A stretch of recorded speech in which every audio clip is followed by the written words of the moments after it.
وفاة الناشط والإعلامي السوري كند العداي. كند العداي كان عايش ومقيم في ألمانيا من حوالي 14 سنة منذ اندلاع الثورة السورية عام 2011. كند العداي كان معاه الجنسية الألمانية، وكان من الثوار السلميين، وكان دايما بيطالب بوحدة الأراضي السورية.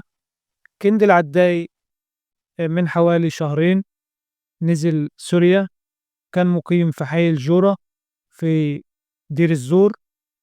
ولما نزل سوريا تم اعتقاله من قبل الأمن العام، لأن كان في مشاكل بينه وبين الناس في سوريا.